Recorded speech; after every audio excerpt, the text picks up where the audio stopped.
Akshay, who's that Pokemon? Cool.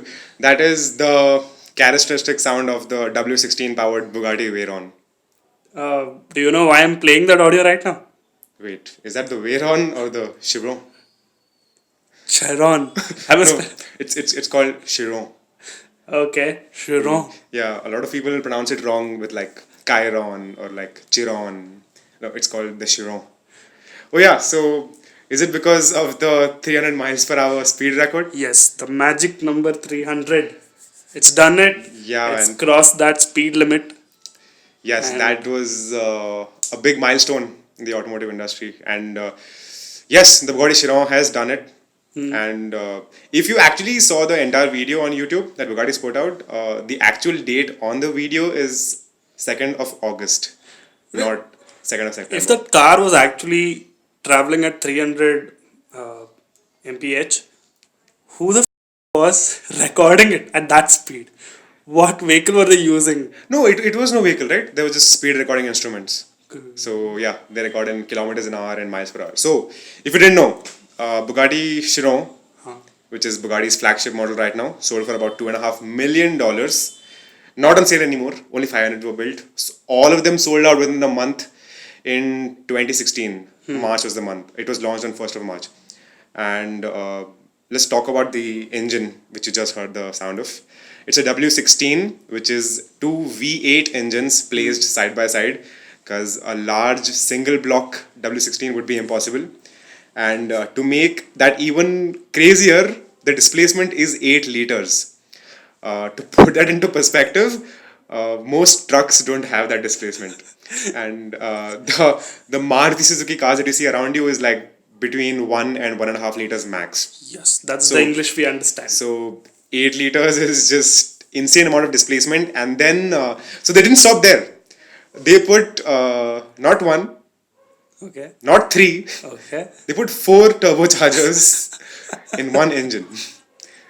Yeah, to put that into perspective, the Alto has none. so, so that's a lot of turbochargers. And so why they did that was they wanted, apparently, yeah. So if you didn't know, the Veyron was the world's fastest car in 2005 when it was released. It was 6 years into on the drawing board and everything like that. So Bugatti wanted a car which would accelerate in almost every gear at like the highest thrust. So they put 2 turbochargers which would let it accelerate from like say 0 to X amount of RPM, and then the other 2 for like the top end.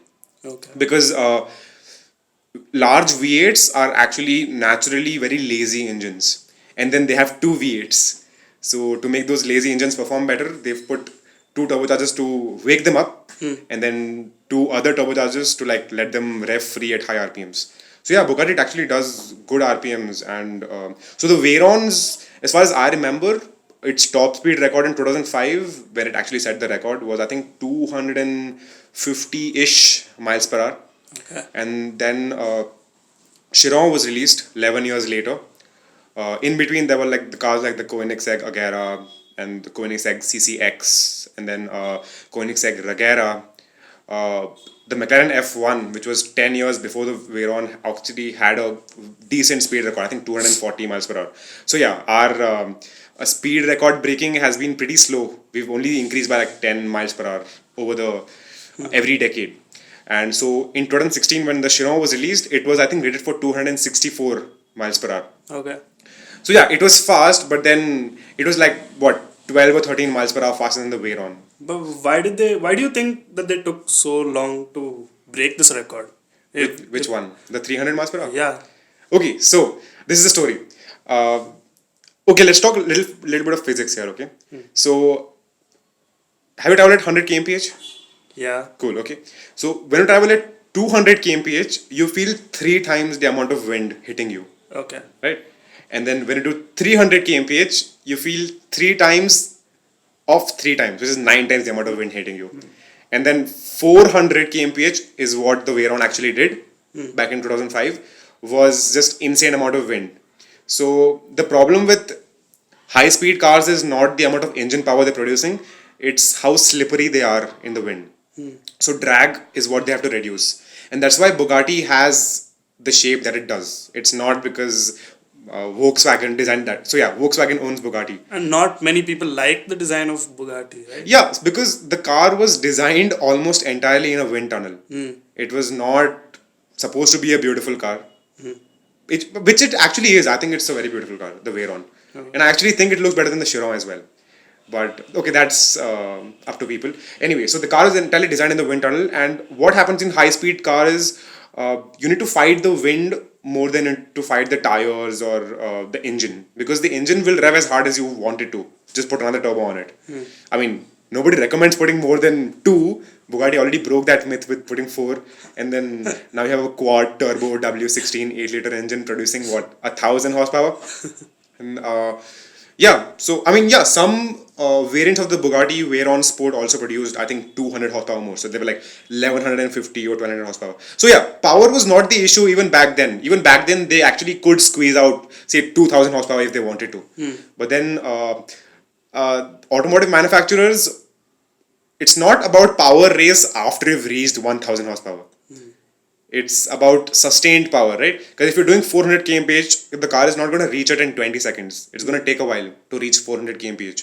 So you don't want something not to go with the engine when you're doing those 40-50 seconds of like 9000 rpm pinned at the pedal. It doesn't do 9000 rpm. Very rare cars do. Lexus LFA. But yeah, so that's the thing. And so the speed record, the 300 miles per hour. So 250 was a pretty easy number to reach when you take things into perspective. Yeah, 250 is a lot. So a lot of cars, like the craziest of supercars, like say Lamborghinis and Ferraris and McLarens, they lose all their steam after they touch 200. They do pull to 210, 215, but that's after at least like 2-3 kilometers of just going full ham. So 250 miles per hour was pretty easy when compared to 300. So a lot of cars can't do 300 because if you want to do 300, you have to make your car super slippery, which means you have to reduce the drag. And if you reduce the drag too much, the car would take off. Because another fact. Oh, that was mentioned in the video. He Was told it? like, yeah. Cool. So one of the crew members, they told like at that speeds, Yeah. it's usually the airplanes that are flying. Yeah, They have to make airplanes sure that actually take doesn't- off a little after 200 miles per hour, 200 250. It depends on the size of the airplane. Because the airplane, the longer it takes to take off. But then at 300, every single airplane in the world is already in the air. So now you need to have a good balance between low drag, which is the ability to slip, and good grip so that you keep your car on the road. Because what happens at 300 miles per hour is even if your car is on the road, your steering will stop working. Even if you turn the front wheels, nothing will happen because they're already in air, about a millimeter high. So that was the biggest problem. And I'm pretty sure Bugatti won't have a problem with it because it defies the laws of supercars. In 2005, when it was released, it had the craziest engine ever known in automotive industry. I mean, craziest not by the amount of cylinders it had. Like crazy, it's just like bizarre. W16, nobody had ever seen it before apart from some Bentleys. But then they were like normal cruiser engines. This was like a hypercar engine, probably the first hypercar, right? And then the car weighed over what, 2.5 tons. That's like a mountain compared to like Ferraris, which weighed like what, 1.3, 1.4 tons. So you would expect the Ferraris to go faster, but then the Bugatti did, because Bugatti could actually sacrifice having less grip because it was already so heavy. So it would actually not take off. And also there was also this small myth, and it actually came out to be true, that Bugatti engineers did not remove the rear view mirrors because they were the only things keeping the car on the ground. They were, they acted like negative wings. They kept the car on the ground. If they removed the mirrors, the car would take off. Like, I'm not even kidding. It would actually take off the ground and then nobody knew how it landed. And if you've seen some previous Formula 1, like 1980s and 70s, you know what happens when aero goes wrong. A backflip and then the person's dead. So that was the biggest challenge. And the fact that Bugatti waited about 3 years, because the car was launched in 2016, March, 1st of March. They waited 3 years and used almost the exact same car to break the record. It's just saying something about the company, right? Because they already had the car with them. And then, I think people were expecting them to break the record in 2016, the 300 miles per hour, because the Chiron uses the same engine, but produces about 500 horsepower more. Yeah, about the engine, this some articles say that there were modifications done. There were Like, what kind of no, modifications are we talking there were no modifications done at all to the engine. They just tuned the ECU to produce 100 more horsepower, and which is negligible, right? Because the engine already produces 1500. So if a engine producing 1500 horsepower produces 100 horsepower more, shouldn't make a huge difference. And they actually had no physical modifications to it. So what happens is Bugatti is also known as a luxury car brand, if you didn't know. So Veyron and Chiron are also the most luxurious cars in the world, apart from being the fastest. If you see inside them, they use more leather than Rolls Royce. Okay, that Yeah. I didn't know. So their engines are actually tuned to be more comfortable than outright performance. And yeah, that's like a wrong thing to say because they already do 250 miles per hour very easily. But yeah, so that's why, because they want the cars to be quiet even when they're doing 200 miles per hour. So that's why the extra 100 horsepower was always there in reserve. They just didn't exploit it until now because they actually wanted to make a speed record this time. And if you see the actual car, which the record is broken in, is completely stock. Like it's got all the leather interior and everything. Compared to all the other cars that you see in the market trying to do speed records, they're like completely bare bones inside with like one less seat and complete carbon fiber. So Bugatti is hats off to them for this case though. And what does this record mean to the entire world? This record is insane because this is not even talking to the automotive industry only. It's talking to everything, right? Aerospace as well, because companies can't keep airplanes down at 300 miles per hour, and Bugatti has done that. And yeah, that is crazy. And do you know where they broke the record? Yeah, so that's this one giant oval somewhere in Germany. Okay. And as far as I know, I saw a Top Gear episode. The oval is so unstable that if a car is very stiff, it'll bounce off from one lane to the next lane. And now for a car to be soft enough to run like super fast on the oval and have enough power and have very low drag to hit 300 miles per hour, that's like a giant feat, man. It's just insane. And it's really funny how they start the video when the car is already at 200 miles per hour, which is where all supercars stop accelerating. And it actually accelerates faster than my bike does from 0 to 100. And it's a pretty fast bike. It's a 250, but like not in comparison with a 8-liter engine, but still. So from 200 to 250 miles per hour, the way the Chiron accelerates is just like mind-boggling. And then the engineering involved into this, which was already done 3 years in advance, is insane. So now we know how the Chiron is different from the Veyron. So a lot of people don't know this, but the Chiron is actually based on the Veyron. It's almost the exact same car. Veyron has a GT version, which is what the Chiron was based on. And everybody was like, no, this is just like an elongated Veyron or like a little more expensive Veyron or like a refresh of the Veyron. But it's an entirely new car from ground up just because it looks the same, because they wanted the cars from the same family to look the same. But yeah, the car is entirely different because it's actually, I think, lighter than the Veyron while being bigger in all dimensions and having like 400 more horsepower from the W16, the bizarre engine. So yeah, I think the Chiron comes stock with 1480 horsepower, which is 1500 PS, and 1600 Newton meters of torque. And for this record, they did 100 horsepower more. I mean, it didn't matter to us, but then they had to do it to at least reach 300 miles per hour. And so yeah, that's why. So they actually always could do it. And talking about the other modifications, they reduced the aero because so what happens in sports cars is you want not only you want your car to go in a straight line, you want it to go around corners as well, because you want it to take on a racetrack, and for that you need good aerodynamics. So they kind of reduced those aerodynamics because this is like a straight line race against 300 miles per hour barrier. So they reduced the aerodynamics. Not by much though, some little flap tweaks. They didn't remove or add anything to the cars. The most important things they did was the tires, which were given by Michelin. Tires were X-rayed, right? Yeah, they're always given by Michelin, tires. And until the Veyron was actually made in 2005, there were no tire in the world which could do 250 miles per hour. I mean, there were tires which could do that, but then not with that kind of weight. Veyron is a very heavy car. It's like super heavy, the car. It weighs more than most SUVs, the car itself. So so there were no tires in the world. So Bugatti actually made Michelin make tires of the same material they made airplane tires of. And those tires are completely handmade. They take layers of rubber and they put on top of each other and take about, I think, 10 days to make every tire. Yeah, a set of tires of Bugatti Veyron will cost you as much as a car, new car. So really expensive tires. So what it is this time with the tires were not much because the Chiron is lighter and the aero is downgraded because they don't want the car to stick to the road. They want it to be in a balance between the air and the road. So they X-rayed every tire to look for microfractures Huh. because X-ray can look at nanofractures and microfractures. So they only to make sure that nothing happened to the car at 300 miles per hour. Because when you're doing 300 miles per hour and one tire shreds off, you need a new underwear.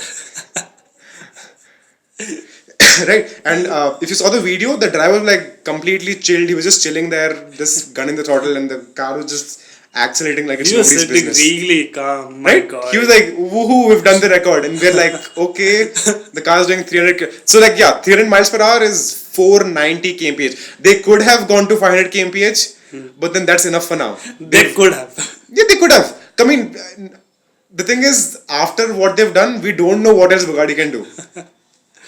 So, We've opened the Pandora's box. yeah, because 2016, all the manufacturers were like, oh, you know what, Chiron is coming out, probably be the first 300 Oh, miles per yeah, hour other car. companies, what do you think this statement of Bugatti's will mean for other is- companies? I think they're pissing their pants off right They now. are done. I think after 2016, which was when the Chiron was launched, everyone is expecting the Chiron to do like 300 miles per hour, like right out of the gate. And Bugatti was like, no, we're doing 264. We're not actually interested in speed. We're good with comfort and luxury, and it's a pretty fast car. So everyone's like, okay. So I think it's a chance for us to make super fast cars because they knew Bugatti would take at least 5 to 10 more years to make another car. So I think a lot of companies, I think Hennessy with the Hennessy Venom F4, they were like, you know what, we are going to make the world's first 300 miles per hour car. Koenigsegg is always trying to do that because they're a small company. They need to make big leaps to make themselves noticed.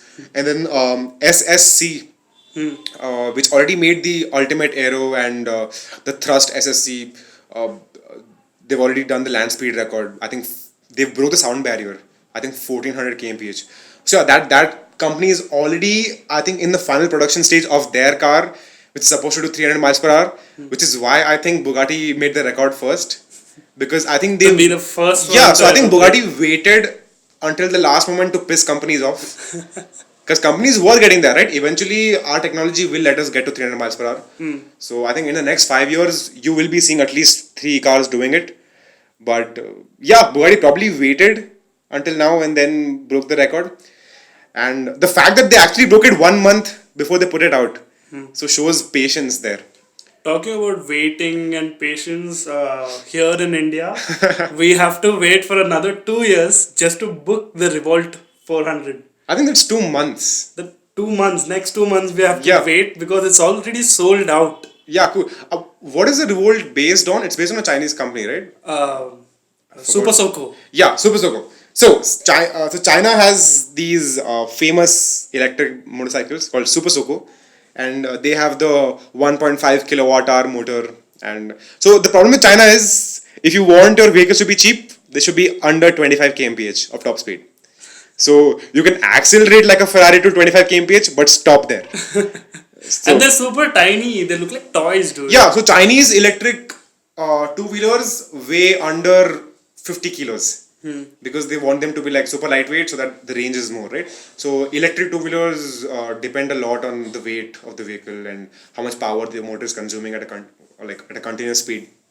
So yeah, the Revolt. I think it was launched last month, right? Last This is the month, new last one. month. So yeah, they were launched last month, 28th. What? That was like 5 days ago. Yes. They were launched 5 days ago, but surprisingly, they launched 2 versions. They launched one which is almost the exact replica of the Super Soco, but with like very strong steel because Indian roads are not very friendly to two-wheelers. And the other one was like a plus version. I think it's called the 400, right? 400. Yeah. So plus version, which is like plus in every way. It's bigger tires, bigger dimensions, bigger motor, bigger battery. Which actually looks like a bike. Yeah, that looks like a 125cc, and then the 300 looks. I wouldn't comment. It's a small bike. It's a tiny bike, and Yeah, anyone over 80 kilos will look like he's riding an electric motorcycle. Very small one though. Anyway, so yeah, Revolt. Nobody thought anybody would actually book them because they have a very different pricing strategy. Subscription based. Subscription based. They don't actually let you pay for the bike upfront because if you do pay upfront, you'll actually realize how expensive the bikes are. The smaller one is not. It's pretty reasonably priced. 1 lakh rupees. 1 lakh. If you do them like multiply the number of months with how much you're paying per month. So you're paying We're paying for 30 months, 36. 36 months, 3 years. I think 37 months. It's 37 months and 3,000 per month for the smaller one. And then if you want the bigger one, you pay 3,500 a month for 37 months 37 as well. And then there's also this plus, like this plus subscription basis. I think they give you these Bluetooth headphones and things like that. So that's like 4 grand a month. I All mean, these that's merchandise. totally not worth it as far as I think. Yeah, merchandise. So they give That you increases your cost about 20 grand more. yeah, and it's not worth 20 grand at all. I mean, I don't know what else they give because they haven't specified exactly what, but I think the 3,500 one is like the one to get if you are getting it. So that's their model. They let you pay 3,500 rupees, Indian rupees, for all the other nationality people watching this or maybe listening to this, which is about $50 a month. So $50 a month or 3,500 rupees, you get an electric motorcycle with a 3 kilowatt motor, which is pretty powerful. I'll let you know the figures soon. 85 kmph of top speed, which is about 45 miles an hour, 50 miles an hour almost, and 150 kilometers of claimed range. So that's ARAI certified, and so that's a range they calculate when the motorcycle is doing 45 kilometers per hour continuously in Pune. In under test conditions, so never accept that range. Never believe that range. So that's why cars which claim 25 kilometers of range never ever even get close to it. Usually it's 18 or 19. Yeah, At the so max. because those cars are tested at Indian speed limits. That's like 60-65 kmph or 80 kmph max. You ride in traffic, and so things like that happen. And the biggest thing with electric motorcycles or bikes is the most amount of energy they spend is 0 to 20 kmph, the traffic speeds. That's the most amount of power a motor has to spend to get the motorcycle moving. Even with engines, right? That's why all petrol engines perform really bad under traffic conditions. And then they have the heating issues also. Heating issues as well. So that's the thing, right? So that's another issue with the Veyron and the Chiron. Sure. That's actually why they didn't put the 100 horsepower that they put later into the original model, because they wouldn't actually be able to deal with the heat, because the Chiron already uses 10 radiators. Do you know how much a normal car uses? One, right? Yeah, one. A normal car uses one radiator and the Chiron uses 10. And because they have 1500 horsepower and like a giant monster of an engine just like chilling there. So if they made a production car with like say 1600 horsepower, they'd have to put another radiator in there. And that's already an over-engineered car. Putting another thing in there wouldn't be easy. Coming back to Revolt. the Revolt RV300 and the RV400. So the 300 is priced at 1 lakh.